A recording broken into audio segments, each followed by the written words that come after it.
You're with Around the Grounds. Don't forget to subscribe. The Queensland Reds will be looking to keep their season alive when they take on the Waratahs at Lang Park. They've performed really well against us over quite a period of time, and they're like a traditional foe, going back a long time in Australian rugby. So there's that side of it, but probably the part of it that's really interests me, I guess. I hope the team is that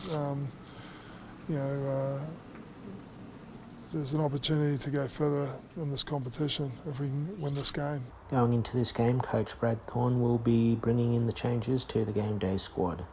We've got obviously Jock Campbell's on the wing. He can play. He's actually usually a fullback.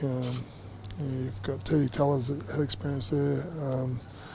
Aiden Tahs become available this week. You've got Matt McGahn. So there are options there, and we'll present that later in the week.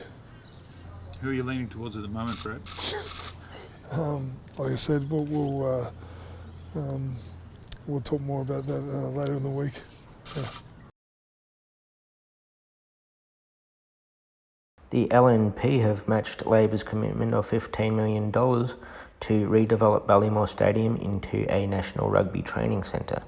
Minister for Regional Services, Sport, Local Government and Decentralisation, Bridget McKenzie, announced the contribution towards the proposed $35 million redevelopment. Part of Sport 2030, the National Sport Plan, focuses on increasing participation, because every $1 we spend on sport and physical activity saves us $7 off our health budget. So it's really, really good for our community, physically, mentally, and for social cohesion.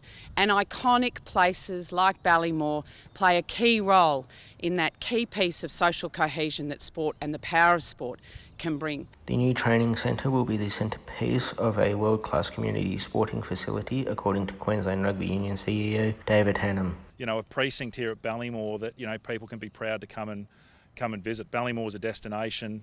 It's going to be reinvigorated as an events precinct that the community can get behind and support. As you'll see in the vision, improved community amenity, bikeways and pathways, a real open precinct. The fences get dropped down and we allow the community right in to the heart of Ballymore. Coastal Assassins Roller Derby know their opponents for their first home game of the year.